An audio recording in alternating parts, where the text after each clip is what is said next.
Good morning, everybody. For those of you who like to keep up with what's happening on the Dungeon Corridor and Blender in general on my channel, I took the night off last night from posting a video because I was working on Substance Designer to do the walls of the Dungeon Corridor and trying to come up with a way to explain what I'm doing and why I'm doing it as much as possible and to sort of streamline stuff because there's a lot to it. It depends how in-depth you want to get. But I think I have a method and a style that I want to go for. It is stylized and it is somewhat sort of cartoony as opposed to a really old dungeon, grungy, 3D kind of style bricks. So this is going to be a little different, but I think it's going to look really nice. I hope it is.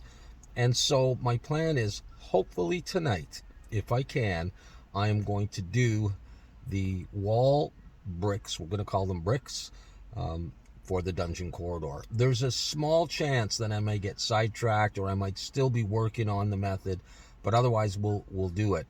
I'm not certain that we can do it all in one video if I'm going to do it slowly and with commentary and accurately.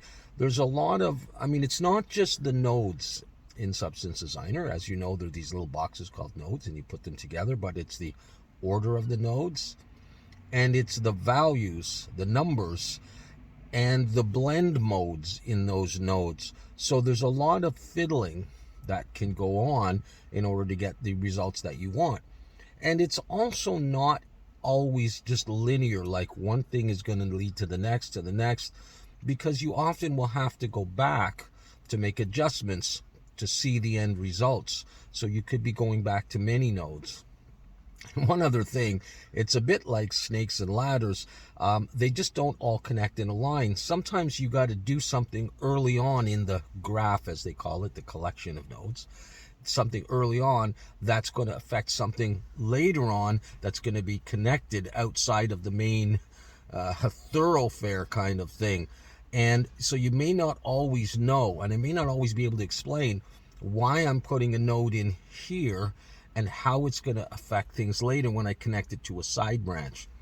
But the basic idea is we are going to have some offset bricks and we're going to have some what they call chipping. All right, so it's sort of angles on the bricks. I'm not really going to go for bricks bent this way and that way. You'll see why later. We're going to put some grit on there with some noise textures, and we're going to put some cracks. All right, so those are going to be the three main things: the tiling pattern of the bricks with chipping, some damage, and some cracks. All of that may be more than one reasonably length video. All right. Then I'm going to take those textures, and you can either publish the whole graph as an SBSAR and bring that as one sort of smart material essentially into Substance Painter, or you can export the maps or the images themselves, like the height, the base color, the normal, the ambient occlusion. I actually prefer to do it that way these days. I feel I've got a little bit more control. I can swap images if I want to. Then we're going to bring it into Substance Painter.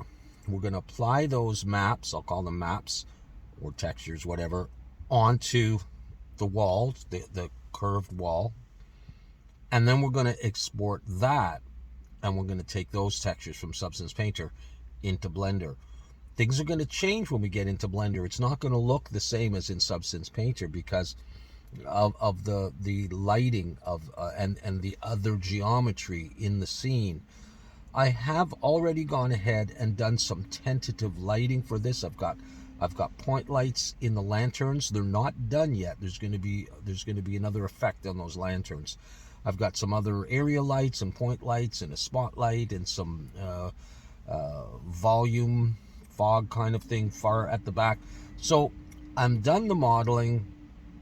I'm 80% done the lighting, And so when I bring that brick texture that we create in Substance Designer and apply in Substance Painter, when I bring that into Blender, it's going to look a little bit different and to go towards the final look. And the real icing on the cake, so to speak, is going to be a little bit of post-processing. While you can do some of that, or maybe even all of that, in Blender Compositor, I actually prefer to do a little bit in the Compositor and bring it into a real image editing software, like a GIMP.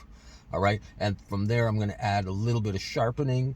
I'm going to add a little bit of color balance and use the curves, and that will give us our final result, at least for the wall. And then there's the floor. And for that reason, because the walls and the floors, which are going to be done in Substance Designer and which will definitely take some time and some tweaking, I may go simpler on the other materials. I may go for almost just a diffuse color.